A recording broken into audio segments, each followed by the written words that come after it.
याद रखना चाहिए, अच्छे और बुरे भावों की उत्पत्ति, ये 10 बातें प्रधान होती हैं।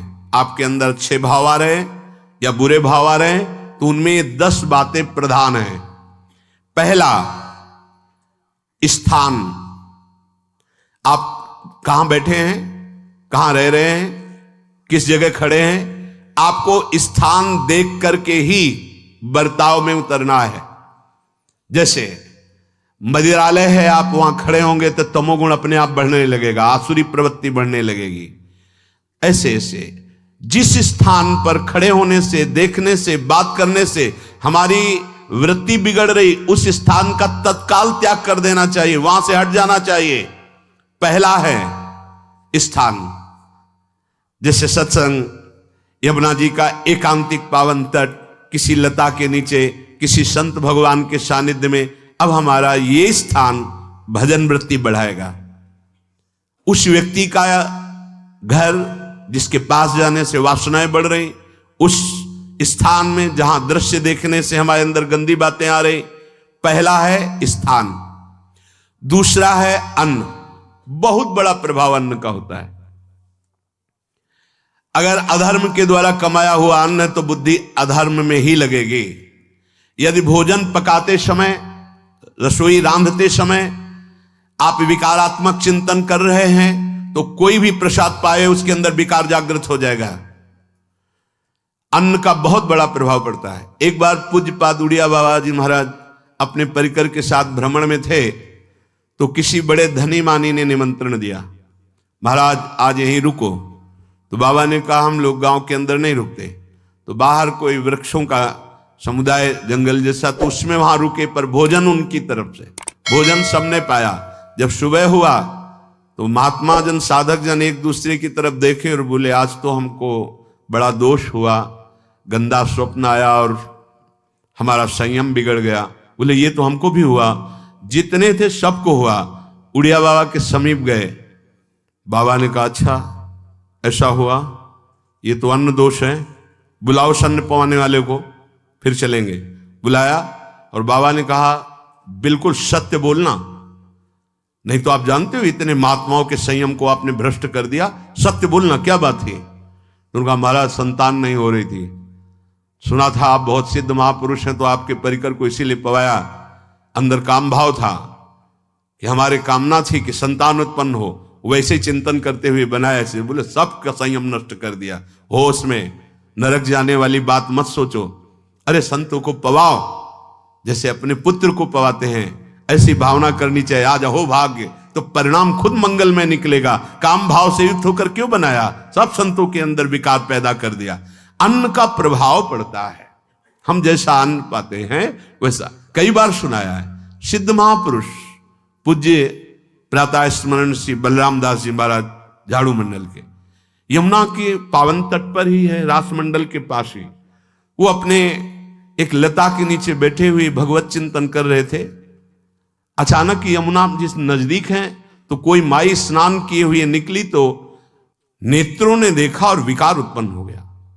वयोवृद्ध सिद्ध महापुरुष, उन्होंने कहा आप तो इस शरीर को नष्ट कर दूंगा। शिष्यों ने कहा महाराज ऐसा क्यों? बोले किसी माता के शरीर को देखकर हमारे अंदर विकार क्यों आ गया? ऐसा नहीं, आज तक कभी नहीं हुआ, ऐसा क्यों हुआ? उनका महाराज आपस में सब शिष्यों ने कि कुछ ना कुछ तो खान पान में गड़बड़ी हो गई तभी ऐसा हुआ। बाबा आज परिक्रमा करते हैं वृंदावन की, बाद में आप जो आदेश करेंगे जैसा करेंगे, पहले परिक्रमा। वृंदावन की परिक्रमा का बहुत बड़ा प्रभाव। जब कभी मन आपका ऐसा विक्षिप्त हो, परेशान हो, तत्काल परिक्रमा प्रारंभ कर देना, नाम जप करते हुए। आप देखना परिक्रमा पूरी होते होते शांति हो जाएगी। बाबा ने खूब नाम कीर्तन करते हुए शिष्यों के साथ परिक्रमा दी, मन का विकार शांत हो गया। उनका ऐसा कैसे हो सकता है कि हमारे अंदर विकार आ गया? ये बड़ी सूक्ष्मता का विषय है। कल प्रसाद कहां से आया था? तो उस समय लाड़िले गोविंद देव जी महाराज यहीं विराजमान थे वृंदावन में। बोले तो ठाकुर गोविंद देव जी का प्रसाद आया था। लकुट उठाई, गए वो तो भगवत स्वरूप तस्मित तज्जने भेदा भावात, भगवान और भगवान के ऐसे जनों में भेद नहीं होता, वो भगवत स्वरूप होते हैं। गए और कहा बताओ आपका प्रसाद न पावे तो अपराध लगे कि प्रसाद नहीं पाया, और प्रसाद पावे तो हमारे अंदर काम जागृत हो जाए, हम तो मरे ना दोनों तरफ से। तो ठाकुर जी बात कर रहे थे, दूसरों को नहीं सुनाई दे रहा था। कह रहे थे कि देखो नाराज मत हो, कलकत्ता की वैश्या थी, उसने भोग लगाया, अब उसने भोग लगाया तो हमने चख पाया, तो आपको प्रसाद का किनका लेना चाहिए? किसने कहा था कि पूरा प्रसाद पाइए? जरा किनका ले लेते हो, मधुकरी पाते।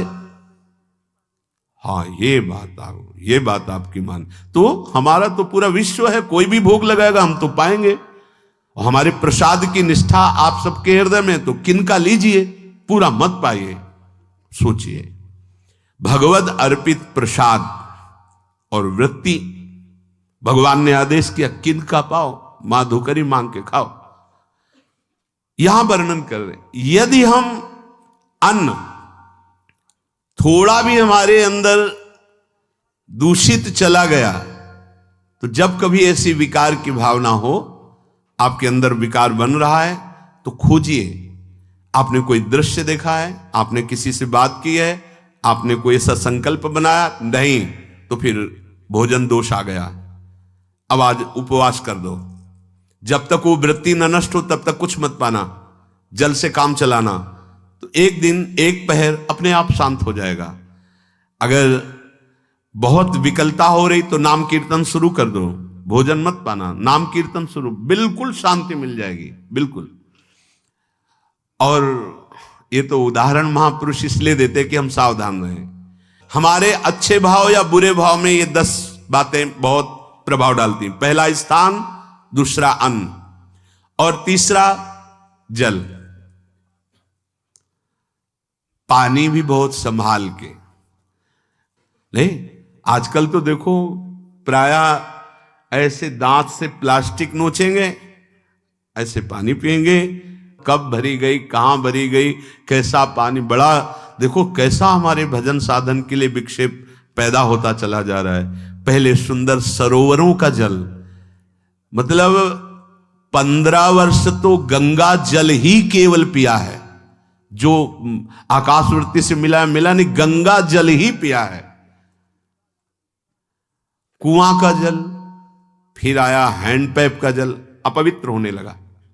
हैंडपैप में जो वाशर, अगर वो कहीं चमड़े का पड़ा हुआ है तो अपवित्र जल हो गया। अब हैंडपैप का भी अंतर ध्यान स्वरूप हो गया, अब तो नहीं दिखाई देता। अब रह गया है मोटर से निकले और फिल्टर में जाए, वो मशीन जो फिल्टर करती पानी को, आरओ, उससे। अब वो जिनके पास है तो है, नहीं तो परिक्रमा लगाया हो, आपको पानी पीने को नहीं मिलेगा। देखो कैसा समय आ गया। भोजन, पहले कोई दगाबाजी भोजन में तो नहीं करता था। गांव में जब जिसके यहां दूध बेचा जाता था ना, उसको बहुत लघु दृष्टि से देखा है, गाय माए एक बराबर होती है, ये दूध बेचता है। 10-5 किलो मठा तो आप ऐसे मांग के ले सकते थे, अगर अड़ोस पड़ोस में वो मठा मिल जाएगा। जब कोई उत्सव होता, फ्री दूध 100, 200, 500 किलो पूरे गांव के सब दे देते, कोई ऐसे बेचता था। अब दूध नहीं, जब बूढ़े लोग बैठते थे कहते थे पानी बिकेगा आगे चल के। आज पानी बिक रहा है, नहीं बिक रहा, पानी बिक रहा है। हमें लगता है सबको ही पैसे से ही पानी है, वो बोतलें नीली नीली नहीं, इतनी बड़ी बड़ी बिकती, उन्हीं से पानी पिया जा रहा है। आगे और समय जल का प्रभाव पड़ता है। जैसे हम गंगा जल पीते थे, सही कहते हैं, कई दिन जब भोजन नहीं मिलता तो पूरी पौष्टिकता गंगा जल से मिलती थी। गंगा माता के जल से ऐसा लगता था मानो हम परम पावन अमृत पान कर रहे हैं, सारी पौष्टिकता मिलती थी। कुएं का जल अपने आप में पौष्टिकता से युक्त होता है, जो हमें चाहिए। आज देखो जल की समस्या हो गई, पवित्र जल पीने के लिए हम तरस रहे हैं। कहां है जल और कैसे मिलेगा जल? या तो आप पैसे वाले हो तो आप खरीद करके पीजिए, नहीं तो अब वो जल नहीं रह गया कि कुएं से निकाला पी लिया या सरोवर से पी लिया, या कैसा दुर्भाग्य है।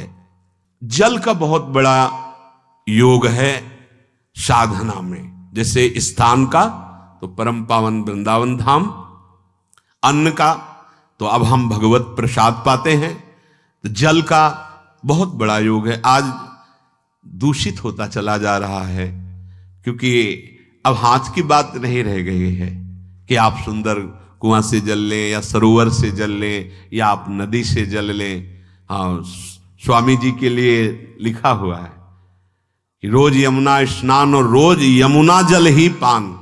हमारे वृंदावन के समस्त भगवत स्वरूपों का स्नान यमुना जल से ही होता था, हो रहा है और होता ही रहेगा। बिहारी जी के लिए आज भी कलश में भरकर यमुना जल ही जाता है। तो कपड़ा से ऐसे ढक के जब हम 2 बजे परिक्रमा देते थे तो एक महाभागवत है, वो किसी को छूते नहीं, दूर से कहते छूना मत, बिहारी जी के लिए जल जा रहा है स्नान के लिए बिहारी जी का। फिर चौथा है आपका परिकर, जहां पर रह रहे हैं वो समुदाय, चाहे परिवार हो या आप समुदाय, वो कैसा है, रजोगुणी है, तमोगुणी है, सतोगुणी है या त्रिगुणातीत भागवतिक है, उसका प्रभाव पड़ेगा।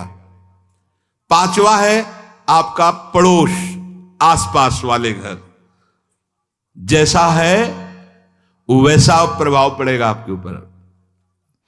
पड़ोस निंदनीय है तो बंधन से युक्त होना पड़ेगा। लंका के पड़ोस में रहने के कारण अगाध महिमा वाले समुद्र को बांध दिया गया, रघुनाथ जी ने पुल बांधा और दंड देने के लिए तैयार हो गए थे सरकार, अग्निबाण संधान कर लिया था, पड़ोस के कारण ही तो ना, पड़ोसी रावण था, इसीलिए आस पड़ोस का बड़ा प्रभाव पड़ता है। फिर अगला है दृश्य, इस पे बहुत सावधानी की जरूरत है। ये मोबाइल भगवान चल गए हैं, बहुत विस्तार से चल गए हैं, अब कोई छोटा मोबाइल रखना नहीं चाहता, सब वो स्क्रीन वाला रखना चाहते, टच मोबाइल। दृश्य से बचो, बच्चों, जवानों, बूढ़ों, सबकी वृत्ति जो माया आकर्षित करती, जो दृश्य हम देखने के लिए अंदर से उल्लसित है, वो मोबाइल में सब है, चाहे भागवतिक और चाहे सांसारिक। तो भाई देख लो, गुण दोष में संसार है, अगर आप दोष ग्रहण करना चाहते हो तो दोष ले लो, गुण तो गुण। बहुत बहुत खतरनाक विषय है और बहुत लाभदायक विषय है। किसी संत की वाणी एक बार समझ में नहीं आई, अगर हम 10 बार सुने तो समझ में आ जाएगी, ये लाभदायक है। कभी कोई किसी से बात करनी, पहले जाए तो पोस्ट कार्ड चलते थे, एक कार्ड, वो 15 पैसे का इतना बड़ा वाला आता था, 25 पैसे का बंद वाला लिफाफे में आता था, नीले नीले कागज का 15 पैसे वाला कार्ड, उसमें चिट्ठी जाती थी महीनों में। कभी यहां 1 मिनट में अमेरिका से बात कर लो, कितनी बढ़िया बात हो गई। उसका दुरुपयोग ना करो। अब हमारी इतनी चंचल वृत्ति है कि दुरुपयोग करने के लिए उत्साह बढ़ जाता है। बोले अब सब काम हो गया है, अब एकांत सेवन कर रहे हैं, अंदर से सिटकिनी बंद और मोबाइल भगवान का संग शुरू। 2-4 मिनट सत्संग और अच्छे दृश्य देखे, फिर बगले में वहां सब होता है कि आप बस उसको ऑन कीजिए, फिर जो मनोरंजन शुरू होता है, फिर उपासक मिटिया मेट हो जाता है। ये बहुत सावधानी की बात कह रहे हैं। वैसे हमें लगता है यदि आपको इस बड़े कार्य वाले ना हो तो छोटा मोबाइल रखे तो अच्छा रहता है। तो इसलिए ये एक ऐसा कलयुग भगवान ने रचा है कि बचा पाना बड़ा मुश्किल है। इससे वृत्ति को बचाओ, जो बचा ले गया वो आगे साधना कर सकता है। बहुत सावधान बच्चों। हमें लगता है यदि आपका मन चंचल हो, आपके शासन में ना हो, तो स्क्रीन वाला मोबाइल अपने माता पिता को दे देना चाहिए। और हम कहते रखो, छोटा वाला रखो, कभी कोई आपत्ति विपत्ति या सूचना देनी हो, बढ़िया काम करता है। जरूरी नहीं है इतना बड़ा लेके चलना। हाँ, अगर आपको बहुत राजकीय विभाग के कार्य हैं तो बात अलग है कि कौन सी सामान कहाँ कैसे, तो वहां से वीडियो भेज रहा है, वो चेक कर रहा है, यस हाँ ठीक है अब चलाओ। अपने को क्या काम है? सत्संग अगर सुनना है तो सत्संग सुनने के अलग यंत्र आते हैं, चला दो उसमें, वो इतनी बड़ी लगती है, उसमें चिप, पेन ड्राइव ऐसे लगा दो और सत्संग सुनो। जरूरी वो दृश्य वाला रखो। यहां कह रहे दृश्य, अगर गलत दृश्य देखा तो बावरे बन जाओगे और अच्छा दृश्य देखा तो भगवान के मार्ग के पथिक बनोगे। तो देखो, अच्छे दृश्य में भी दोष दर्शन की वृत्ति की गुंजाइश है। जैसे कोई लीला हो रही है, लीला के पात्र, जैसे हमारे ब्रजमंडल में रास लीला होती थी, ऐसे 12 वर्ष 13 वर्ष के लीला पात्र, सब नव किशोर, जहां भाव ही बने रोते रहो। अब वहां बड़े बड़े लीला पात्र हैं, अगर हमारी भावना शासन में नहीं है तो वहां हम अंग प्रत्यंग के दर्शन से हमारी हाव भाव वहां जो हो रहा है उससे हमारी वृत्तियां बिगड़ जाएं। जब छोटे छोटे लाडली लाल परस्पर खेलते हैं तो केवल आशीर्वाद देने को, रोने का मन होता है। अगर आप लीला भी देख रहे हैं तो बहुत सावधानी की जरूरत है, क्योंकि वो चिदानंद शरीर नहीं है, पांच भौतिक शरीर। हमारी दृष्टि पंचभूत में लगी हुई है। नाम जप करो, लीला गायन करो, फिर देखो जो लीला है, यही जीवन का परम सुख मिलेगा। सच्ची मान लीजिए। बस हम बार बार ये कहते हैं, मोबाइल का सदुपयोग कीजिए, दुरुपयोग नहीं। मोबाइल बुरा नहीं, उसका प्रयोग बुरा है। दृश्य और साहित्य, वैसे ही मनोवृत्तियां फिसलने वाली हैं, और जब ये आ गया कि फिसलाने में कितना लाभ है तो ऐसा कोई साहित्य और आलोचना, ऐसी कोई वार्ता ना करे जिससे हमारे अंदर गंदे भाव आवे। यदि अच्छी चर्चा करते तो अच्छे भाव आते हैं। देखो, अभी ऐसी कोई भावुक चर्चा होने लगे तो सबका हृदय द्रवित हो जाएगा, और गंदी चर्चा हो तो हमारा हृदय विकार युक्त हो जाएगा। और कार्य, आप जो कार्य करते हैं उसका प्रभाव आपके मन के ऊपर पड़ता है। और उपासना, आप उपासना भोगों की करते हैं या योग की करते हैं, ये 10 से भाव बनते हैं और 10 से भाव बिगड़ते हैं। स्थान, अन्न, जल, परिवार, अड़ोस पड़ोस, दृश्य, साहित्य, आलोचना, आजीविका का कार्य और उपासना। यदि ये भागवतिक हुए तो आपके अंदर भगवत भाव बढ़ेगा, और यदि ये रजोगुणी तमोगुणी हुए तो आपके अंदर आसुरी भाव बढ़ेगा। इन 10 से सावधानी पूर्वक व्यवहार होना चाहिए। जैसे आस पड़ोस में है तो बड़ी सुविधा है, यहां कोई किसी से मतलब नहीं रखता। बगल वाला कौन है, किसी से मतलब, ये बढ़िया है। ज्यादातर गांव में होता है। अपने यहां ये अच्छा है कि जैसे आप अपने कमरे में गए, किसी से कोई मतलब नहीं है, वैसे ऐसा ही जीवन रखना चाहिए। अड़ोस पर ये ज्यादा जो व्यवहार मित्रता बढ़ाने वाला विषय, ये धाम में नहीं है। वृंदावन में ऐसा नहीं व्यवहार रखना चाहिए। आपके पड़ोस में कौन रख रहा है आपका परिचय नहीं होना चाहिए, कौन कौन रह रहा है आपकी जानकारी नहीं होनी चाहिए। नजर नीची की, अपने कुटिया में गए, अपने ठाकुर जी से मतलब, अपने भजन से मतलब। ना पड़ोसी को कुछ देना चाहिए ना लेना चाहिए। बात समझ लेना कि जैसे आज उत्सव है, उनको हम बुलाते हैं, वो हमारे यहाँ, ये व्यवहार यहाँ नहीं है। बनवासी हो, ठाकुर का भोग लगाया, और अगर आपको बांटना है तो बाहर निकलो, आधा किलोमीटर दूर ऐसी जगह बांटो जो तुम्हें राधे श्याम दोबारा ना बोले। फिर वो तुम्हें बुलाएगा, फिर वो बैठेगा, फिर प्रपंच की बातें होंगी, निंदा स्तुति की होंगी, फिर बड़ी संगोष्ठी होती है, पता चलता है। क्या फायदा ऐसे जीवन से। आप वनवासी हो, समय एकांत में दीजिए, अपनी कुटिया में बैठिए, नाम जप कीजिए, निकलिए, सत्संग सुनिए, ठाकुर दर्शन कीजिए, परिक्रमा कीजिए, फिर अपनी कुटिया में। ज्यादा व्यवहार में नहीं उतरना चाहिए। ये वनवास है, वृंदावनवास। सत्संग का सेवन, रजोगुण तमोगुण का त्याग, तो दुष्संग से आप बच जाएंगे।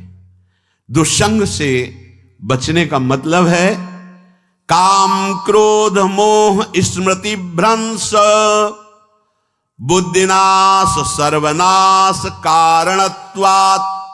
देवर्षि नारद जी कहते हैं, अगर दुष्संग का त्याग हो गया तो आप काम का, क्रोध का, मोह का, जो हमारी भगवत स्मृति का नाश कर देते हैं, जो हमारी बुद्धि का नाश कर देते हैं, जो हमारे सर्वनाश करने वाले हैं, इनका त्याग कर पाएंगे।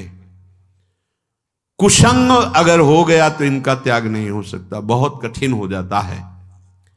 भगवत संबंधी तत्वबोध होना या भगवत रहस्य लीला में प्रवेश पाना, जो अपनी इंद्रियों को भोगों में तृप्ति कराने की कोशिश कर रहे हैं, उनका चिंतन भोगों का ही होगा। तो कैसे तत्वबोध होगा, कैसे लीला में प्रवेश होगा, बस ध्यान देना है, कैसे हो पाएगा?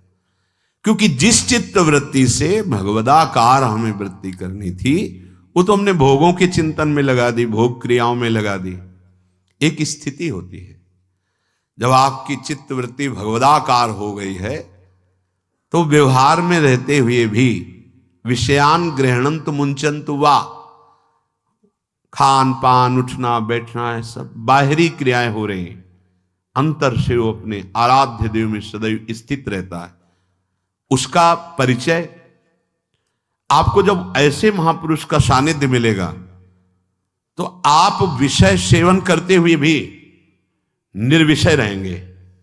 आपके अंदर विषयों की प्रियता नहीं रह जाएगी, आपके अंदर एक प्रबल वैराग्य ऐसी धारणा बन जाएगी, कुछ नहीं, कोई भी तुम्हें प्रभावित नहीं कर सकता। यद्यपि खान पान हर्ष आदि की सब व्यवहारिक वृत्तियां हैं, पर उस महापुरुष का प्रभाव ऐसा होगा कि आपका हृदय निर्विकार हो जाएगा।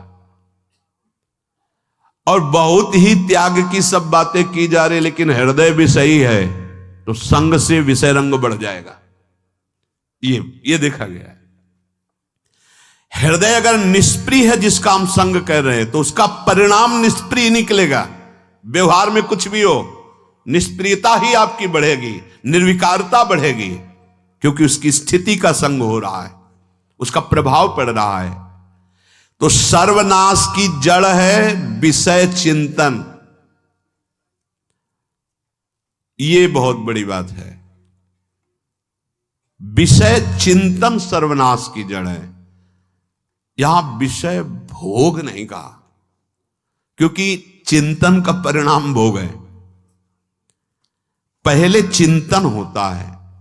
साधक ध्यायतो विषयान पुंसः संगस्तेषु उपजायते, संगात् संजायते कामः, कामात् क्रोधो विजायते, क्रोधात् भवति सम्मोहः, सम्मोहात् स्मृति विभ्रमः, स्मृति भ्रंशात् बुद्धिनाशो, बुद्धिनाशात् प्रणश्यति सर्वनाश। कैसे हुआ? ध्यायतो विषयान पुंसः, विषयों का चिंतन। इसीलिए अनन्यश्चिन्तयन्तु माम भगवान आदेश करते हैं। विषय चिंतन न होने पावे, बिना चिंतन किए आपको कोई भी सुख नहीं मिल सकता। आप देख लीजिए, जगत के किसी भी भोग का सुख नहीं मिल सकता। चिंतन से ही आपको सुख की अनुभूति हो रही है। अगर आप चिंतन ना करें तो आपको कोई सुख नहीं मिल। आप चिंतन उसका घसीट लिया गया। अगर सुख होता तो भोग में मिल जाता, नहीं मिला। क्यों? कि बोले चिंतन नहीं। किसी को किसी गाढ़ विषय के चिंतन में फंसा दे, फिर उसके सामने भोजन रखे, खीर में नमक डाल दे, सब्जी में चीनी डाल दे और गाढ़ विषय में फंसा दे। तुम्हारा लड़का जो अकेला था, वो ऐसा ऐसा दुर्घटना हो गई, वो अस्पताल में, अब जल्दी से भोजन पाओ और निर्णय बताओ। वो बिल्कुल नहीं बता पाएगा कि खीर में नमक था, सब्जी में चीनी थी। उसका चिंतन वहां फंस गया। अगर ऐसे चिंतन हमारा प्रियाजू में फंस जाए तो संसार के सब क्रियाएं होते हुए भी वो परमहंस है, वो विदेह है। चिंतन, हम लोग चिंतन में चूक कर देते हैं, तो फिर क्रियाओं में हमको बंधना पड़ता है। नहीं, सच्ची माने कोई भी क्रिया उसे बांध नहीं सकती। तो क्या जिनका भगवत चिंतन होता है वो असत क्रियाएं भी करते हैं क्या? तो बोले जब चिंतन ही नहीं तो असत क्रियाएं कैसे हो सकती है? पहले क्रिया के असत चिंतन होता है। आप देखना, कोई भी कार्य पहले चिंतन होता है। इसीलिए यहां कह रहे हैं ध्यायतो विषयान पुंसा संगस्तेषु उपजायते। पहले सबसे पहले विषय का चिंतन होता है। अगर विषय का चिंतन ना होने पावे तो आपको कोई फंसा ही नहीं सकता भोग, कोई भी भोग नहीं फंसा सकता। जहां विषयों का चिंतन हुआ तो संग की प्राप्ति, विषय भोग की प्रबल इच्छा, प्रबल आसक्ति, और वो जो चिंतन हुआ था वही आपको सुख दे रहा है। वही, वहां सुख नहीं है, आपके चिंतन का वहां सुख। जैसा चिंतन, अगर आपका चिंतन विक्षिप्त कर दिया जाए, एकाग्र ना होने पाओ, तो किसी में आपको सुख नहीं मिलेगा पक्का।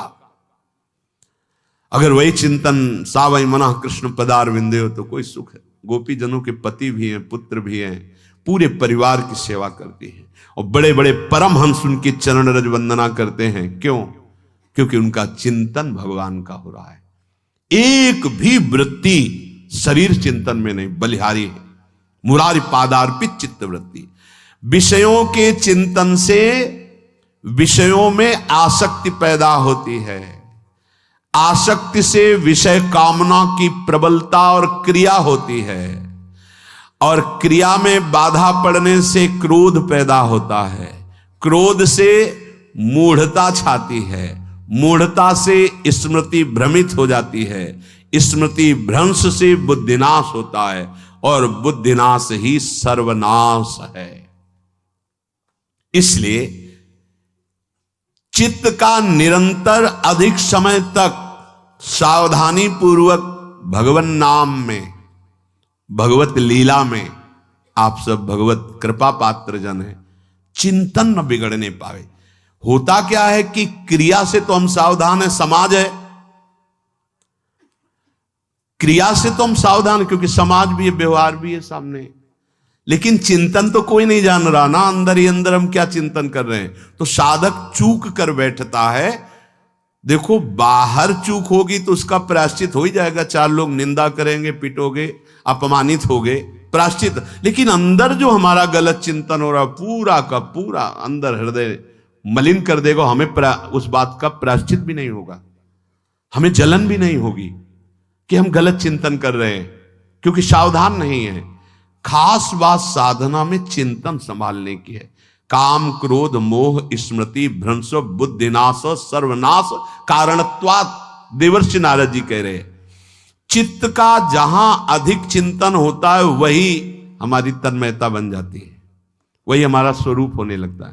बोले बहुत कामी पुरुष है, बोले बहुत क्रोधी पुरुष है, बोले बहुत नीच पुरुष है, पूरा संबोधन होने लगा उसके लिए, क्योंकि वो उसी चिंतन से, वैसी क्रियाओं से। अरे बोले तो बड़े भगत हैं, भगवान के स्वरूप है साक्षात। जो हम अधिक चिंतन करते हैं वही क्रियान्वित होता है, जो क्रिया होती, चिंतन होती, वैसे हमारा स्वरूप बन जाता है, वैसे हमारी स्थिति हो जाती है। सांसारिक विषयों और विषयी पुरुषों का शरीर संग, वाणी संग, मन के द्वारा संग, ये आपके अंदर विषय चिंतन बढ़ा देगा, विषय क्रियाओं में लगा देगा। इसलिए बहुत सावधान। विषय में कोई ताकत नहीं है, विषयासक्ति दुर्गति कर देती है। एक बार देवर्षि नारद जी जनक जी से कहा कि आप विदेह राज कैसे हैं, पत्नी भी है, परिवार भी है, सब वैभव भी है, वो आप एक राजा होते हुए विदेह राज। उनका आज विश्राम कीजिए, कल सुबह चर्चा करेंगे।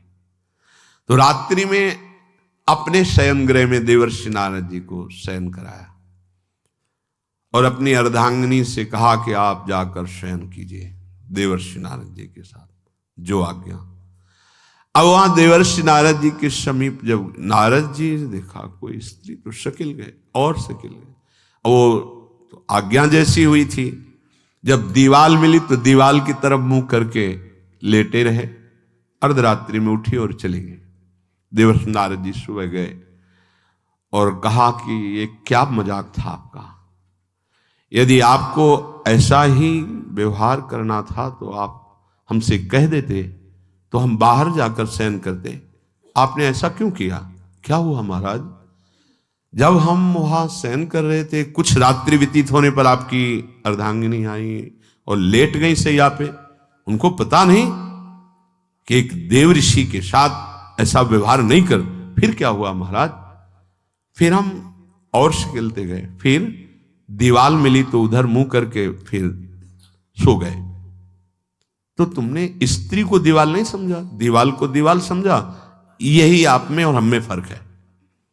आपके लिए जैसे दीवाल निश्चिंतता का कारण है, ऐसे ही हमारे लिए स्त्री होते हुए भी वो दीवाल की तरह ही है, किंचन मात्र विकार उत्पन्न नहीं कर सकती। यही अंतर है। इसी बात से हमको विदेह राज कहते हैं। ये स्थिति अब कह दे स्त्री शरीर और दीवाल में क्या ज्ञान की विशेषता? वो जड़ है और चैतन्य नहीं। ये शरीर भी जड़ है, चैतन्य आत्म तत्व है। पंचभूतों से दीवाल बनी है। अग्नि तत्व से ईंट पकाई गई है। पृथ्वी तत्व तो है ही, पृथ्वी तत्व में जल मिलाकर उसको आकार दिया गया है। वायु तत्व ने उसे सुखाया है, अग्नि तत्व ने पकाया है, और शब्द आकाश तत्व है। 5 भूतों से वो बना, 5 भूतों से बना है। सच्चा ज्ञान ये कि इसमें और दीवाल में कोई अंतर नहीं। चैतन्य घन आत्म तत्व के कारण ये चलता फिरता नजर आता है, और वो खड़ा स्थायी जड़ दिखाई दे रहा है। इसमें भी भगवान है, उसमें भी भगवान है। इसमें भी पंचभूत है, उसमें भी पंचभूत है। नरसिंह भगवान खंबे से प्रकट हुए थे, बस केवल अज्ञान के कारण जड़ चैतन्य का भेद है। तब समझ में आया। ये जो हमारे अंदर भोगों की आसक्ति है, यही कामना प्रकट करते, यही पाप प्रकट करते, यही हृदय को मलिन कर दे। इसलिए हम अपने चिंतन को संभालें। चित्त चोर के चरणारविंद का चिंतन करें, निरंतर नाम जप करें, भगवद आश्रित रहें। प्रभु अपने भक्तों की रक्षा करते हैं, जैसे मां अपने बच्चे की। करो सदा तिनके रखवारी, जिम बालक राखे महतारी। राधा राधा राधा शेष जागे। श्री राधा वल्लभ लाल।